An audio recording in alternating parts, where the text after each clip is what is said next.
ចម្រៀងស្នេហ៍នឹងសូមខ្យល់នោមទៅឲ្យច្រៀងនៅពេលយប់ជ្រៅរំលឹកនៅអានុសាបែមាត់ទន្លេក្រោមដួងចន្ទ្រីតើសំដីអ្នកណាដែលថាមិនក្បត់បងទេបាក់សារលព្រឹកសូមជួយច្រៀងខពេលលៀងទុំលើបង្គោលចងក្បែរបង្អួចងាសនាហើយសួរចិត្តនាងដេចក៏បែកបានផ្លេចអស់ចំមើ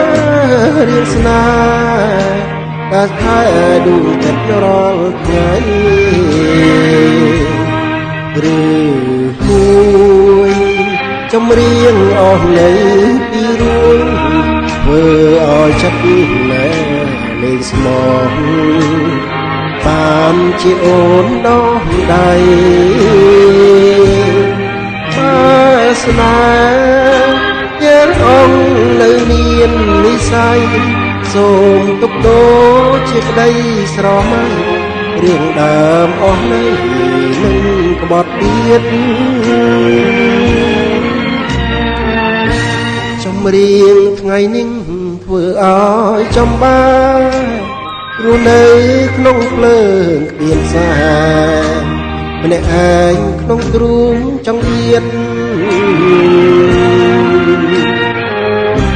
បត់សំដីឯងគឺស្នេហ៍មានស្ងៀតក្បត់រប្រយ